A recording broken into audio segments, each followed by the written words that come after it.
అందరికీ నమస్కారం. నేను మీ దేవి. మిస్టర్ యారోగెంట్ 132వ భాగం. రచయిత వనజ గారు.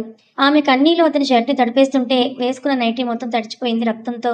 ఆడవాళ్ళకి విషయం అర్థమై అప్పుడు హడావిడి చేసేసి బృందను హాస్పిటల్‌కి తీసుకెళ్లారు. అసలు ఆమె నొప్పులు రాలేదు, అరవను లేదు. అరగంట తర్వాత ఐసీయూ ముందు అటు ఇటు తిరుగుతున్న ఫ్యామిలీ మెంబర్స్‌కి దేవుడి దగ్గర మొక్కుకుంటూ ఉన్న ఆర్యకి కెవ్వుమని బిడ్డ ఏడుపు వినిపించేసరికి అందరూ ఐసీయూ ముందుకొస్తే వచ్చి ఇక్కడ అమ్మాయికి అన్నయ్య ఎవరు? తనని పిలుస్తోందని చెప్పి కృష్ణని మాత్రమే లోపలికి తీసుకెళ్ళింది నర్స్.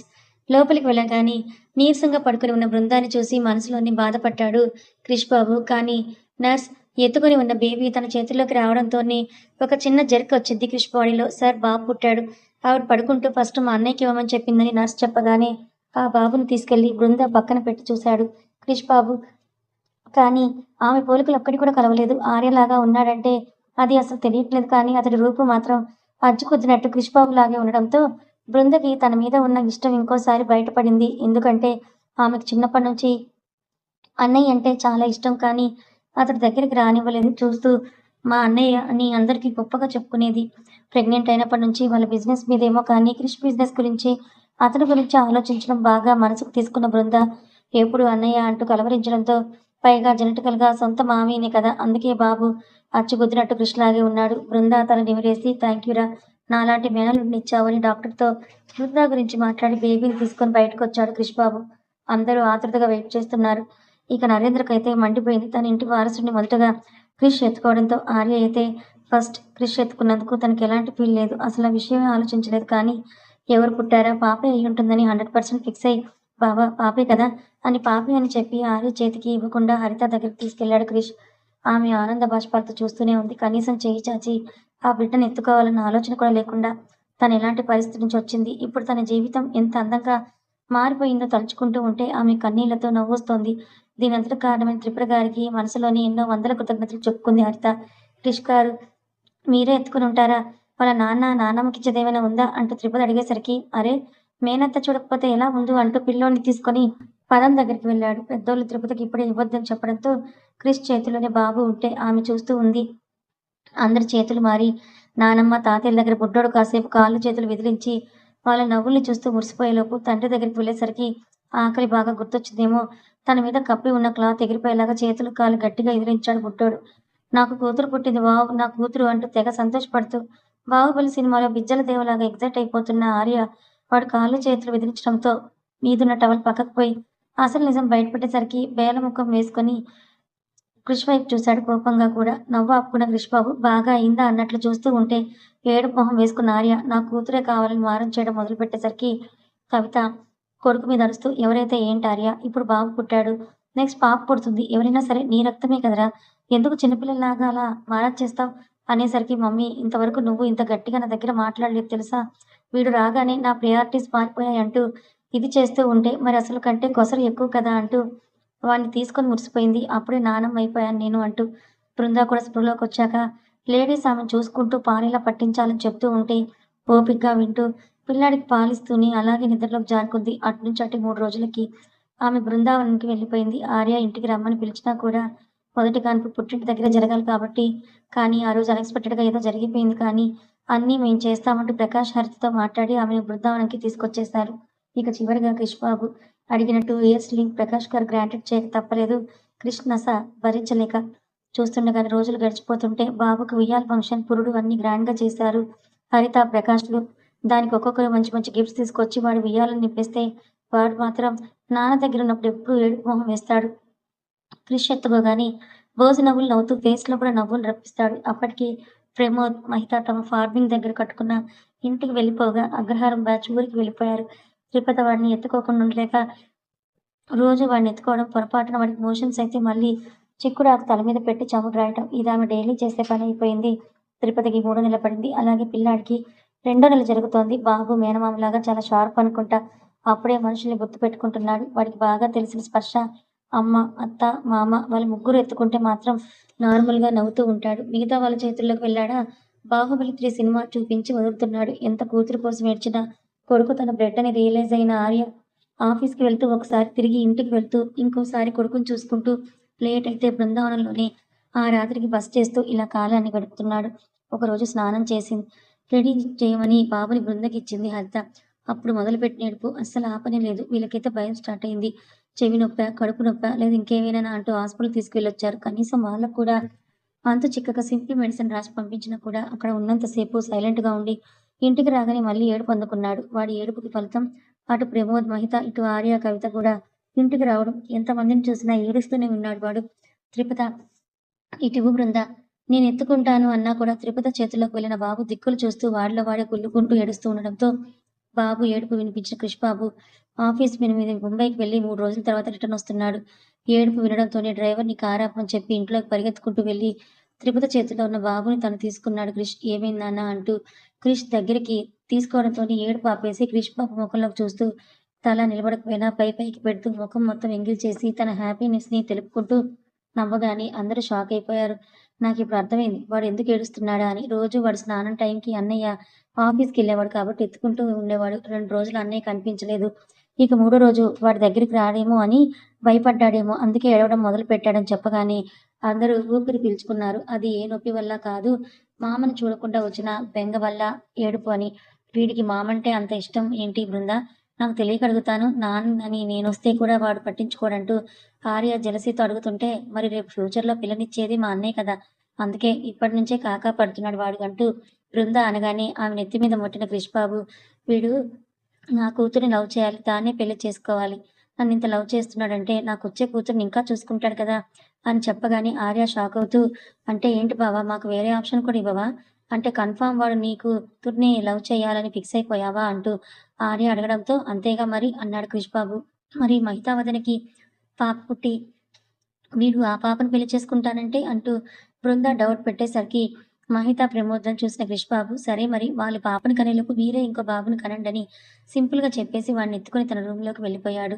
బాబుకి పేరు పెట్టే ఫంక్షన్ బృందావనంలో చేద్దామన్నా కూడా కవిత పెళ్లి సరిగ్గా లేదు. ఆ తర్వాత ఏదో వ్రతం జరిగిపోయింది.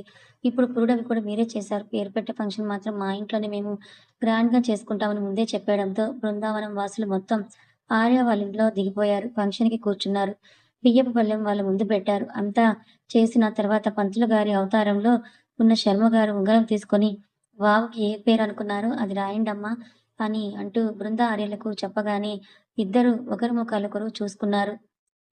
పిల్ల బ్యాచ్ మొత్తం ఏంటి ఆలోచించలేదా అని థింక్ చేయగానే ఆర్య బృంద ముఖం వైపు పళ్ళెం ముఖం వేసుకొని చూస్తూ ఉండేసరికి క్రిష్ బాబుని వెళ్లి చెల్లెలి చెవులకు పేరు చెప్పాడు. వావ్! అన్నయ్య చాలా బావుంది పేరు. అదే పెడదాం అని అంటూ బృంద ఎక్సైట్ అయిపోతుంటే, నా ఐడియా అదిరా! మీకేదైనా మనసులో ఉంటే అదే పెట్టుకో. నేనేం అనుకోనని చెప్పగానే, ఇక మా ఐడియాలు, మా ఒపీనియన్‌లు ఎందుకులే బావ.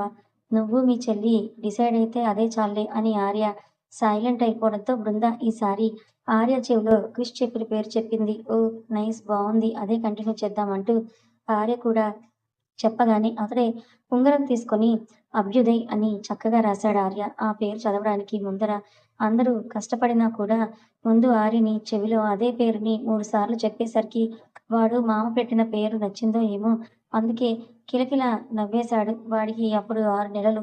నామకరణంతో పాటు అన్నప్రాసన కూడా పూర్తయిపోయింది. అఫీషియల్‌గా బృంద ఇంటికి వచ్చేసింది. రోజుల్లో గడిచిపోతున్నాయి. వాడేమో మామకి అలవాటు పడి వారంలో 7 రోజులు ఉంటే, 6 రోజులు బృందావనంకే వెళ్ళి వస్తున్నాడు క్రిష్ మామ కోసం. 5వ నెలలోనే స్కానింగ్‌కి వెళ్ళిన బృందాకి ఒక విషయం తెలిసింది. కానీ అది చేద్దామనుకుని కూడా సర్ప్రైజ్‌లాగా ఉంటుందని ఆగిపోవడంతో, క్రిష్ చెప్తున్న కేర్ కంటే ఇంకా రెండింతలు ఎక్కువ కేర్‌ని తీసుకుంటూ తన 9వ నెల పొట్టతో ఇంట్లో నడుస్తూ ఉంది. అప్పుడప్పుడే చిన్న చిన్న అడుగులు వేయటానికి ప్రయత్నిస్తూ ఉన్న అభి బాబు అంటే మేము అభ్యుదయ్ పేరుని అభిగా పిలుచుకుంటున్నాం. హాయ్ బంగారు నాన్న. అప్పుడే నడవడం కూడా వచ్చేసిందా నీకు? అని అంటూ త్రిపద వాడిని ముద్దు చేస్తూ అన్నం మెత్తగా కలిపి పెడుతూ ఉంటే సోఫా పట్టుకొని అడుగులు వేసిన వాడు పదం పాప పొట్ట ఎందుకంత ఎత్తుగా ఉంది అనుకొని ఆమె పొట్ట మీద చిన్న చిన్నగా తట్టి తన పొట్ట చూసుకుంటూ ఒకలాంటి ఎక్స్‌ప్రెషన్‌ని పెట్టి ముఖం డీలా వేసేసరికి ల్యాప్‌టాప్ పక్కన పెట్టి అత్త, అల్లుడి దగ్గరికి వచ్చిన క్రిష్ బాబు వాడిని ఎత్తుకొని పొట్ట మీద ముక్కుతో రాస్తుండగానే నవ్వుతూ మామ, తాత అంటూ మొదటిసారిగా అమ్మ, నాన్న కాకుండా మామ, అత్త అని పిలిచేసరికి క్రిష్ బాబు ఆనందం అంతా ఇంతా కాదు. దాన్ని రికార్డ్ చేసి ఫ్యామిలీ అందరికీ షేర్ చేసి తన హ్యాపీనెస్‌ని ఎంజాయ్ చేశాడు క్రిష్ బాబు. శ్యామల మాకు 5వ నెల సీమంతం లేదు అని ముందు చెప్పడంతో 9వ నెలలో పదం పాప కోసం గ్రాండ్‌గా అరేంజ్ చేశారు. బృందాకు జరిగిన దానికంటే ఇంకా రెండింతలు ఎక్కువగా అంటే ఒక పక్క ఆమె సీఈఓ, ఆమె భర్త గ్రూప్ ఆఫ్ కంపెనీస్‌కి చైర్మన్. కాబట్టి ఆ విషయాన్ని నలుగురితో పంచుకుంటూ అందరినీ పిలిచి గ్రాండ్‌గా చేశారు. మహిత, ప్రమోద్ తమకింకా ప్రమోషన్ రాలేదు అన్న జెలసీనే లేకుండా పిన్ని, బాబాయ్ అవుతున్నందుకు తెగ సంతోషపడిపోతూ పనుల్లో హ్యాపీగా పాలు పంచుకుంటున్నారు. కానీ కమలికి మాత్రం వీళ్ళతో పాటు పెళ్ళైన ఇద్దరు అమ్మానాన్నలవుతున్నారు. త్వరలో వీళ్ళకి కూడా పండంటి బిడ్డ పుట్టాలి అని దేవుడిని మనసులోనే మొక్కుకుంటూ ఉంది. ప్రతిరోజు త్రిపుర శ్రీమంతం చాలా గ్రాండ్‌గా ప్లస్ సక్సెస్‌ఫుల్‌గా కంప్లీట్ అయిపోయింది. చిలక పచ్చ రంగు పట్టు చీరకి రాణి పింక్ బార్డర్‌లో ఒంటి మీద త్రిపుర గారి నగలు మాత్రమే పెట్టుకొని నిండుగా ఒకవైపు సాక్షాత్తు అమ్మవారిలాగా అనిపించిన క్రిష్‌కి త్రిపద మీద ఇష్టం, ప్రేమ ఏమో కానీ గౌరవం ఎక్కువైపోయి దూరం నుంచే ఆమెకు మెటుకలు విరిచి 2 చేతుల్ని జోడించాడు. ఇక అభి బాబు అయితే అత్తను వదిలిపెట్టి వెళ్ళలేదు. దీవించడానికొచ్చిన ప్రతి ఒక్కరూ పదం పాపకి నోట్లో సగం స్వీటు, అది అభి బాబుకి ఒక స్వీట్ పెడుతూ ఉన్నారు. పొద్దున 11 గంటలకు స్టార్ట్ అయిన సీమంతం మధ్యాహ్నం 3 గంటలు అవుతున్నా కూడా అయిపోవడం లేదు. అంటే అంతమంది అతిథులు వచ్చారు. క్రిష్ బాబుకి అసహనం నిండిపోయింది. 11 గంటల నుంచి ఆమె కూర్చొనే ఉంది. మధ్యలో జ్యూస్ తాగిస్తున్నారు. లేదంటే దిష్టి తీయండి, లేవకూడదని అమ్మలు, అత్త కండిషన్ పెట్టేసరికి అలాగే కూర్చొని ఉంది ఆమె. బృందాన్ని చూశాడు. 9 నెలలప్పుడు. కానీ త్రిపద పొట్ట ఎందుకంత పెద్దగా ఉంది అన్న విషయం ఒకసారి ఆమెని అడిగినా కూడా, మీరు పెట్టే తిండికి నేను కూడా లావు అయిపోతున్నాను. లోపల బేబీ కూడా బాగా బొద్దుగా తయారవుతున్నట్లు ఉందిలే క్రిష్ గారు అని చెప్పి తప్పించుకునేది ఆమె. ఈ ఫంక్షన్ ఇలా జరిగి అలా దిష్టి తీసి త్రిపుతను ఇంటికి తీసుకువెళ్లారో లేదో కానీ ఇంటికి వెళ్ళగానే బృంద కళ్ళు తిరిగి పడిపోయింది.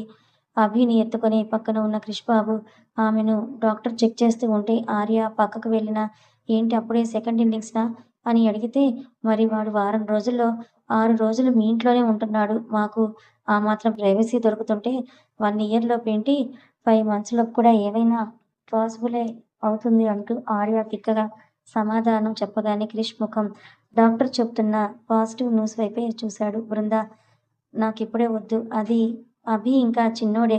నేను అబార్షన్ చేయించుకుంటాను అని ఖచ్చితంగా చెప్పేసింది. ఏంటి చేయించుకునేది? బుద్ధుందా లేదా? అని హరిత చెప్తూ ఉంటే కవిత మాత్రం బృంద పక్కన కూర్చొని దేవుడు అందరికీ అడిగిన వెంటనే ఇవ్వడం కొంతమంది ఎన్నో ప్రార్థనలు, పూజలు చేస్తున్నా కూడా వాళ్ళకి ఇవ్వడం లేదు. అలాంటిది మీరు అడగకుండానే వెంటనే ఫలం ఇచ్చాడంటే మీరు అదృష్టవంతులనే భావించాలి కదా! చెప్పు వాడేమన్నా నీకు ఎక్కువగా అలవాటు పడి నిన్ను విసిగిస్తున్నాడా? నెలలో 20 రోజులు బృందావనంలోనే ఉంటున్నాడు. వాడిని చూసుకోవడానికి మేమందరం ఉన్నాం కదా! అలాగే నిన్ను చూసుకోవటానికి కూడా అందరం ఉన్నాము. ఒక సంవత్సరం తేడా ఉంటే ఏమైంది? త్వరగా పిల్లలు అయిపోతారు. ఆ తర్వాత ఒక బిడ్డే అన్న పేరు ఉండకూడదు. ఒప్పుకో బృంద అంటూ కవిత బ్రతిమాలేసరికి ఆర్య అయితే రెక్కలు కట్టుకుంటూ బృంద దగ్గరికి వాలిపోయి ఈసారి కన్ఫర్మ్ పాపనే పుడుతుంది బృంద.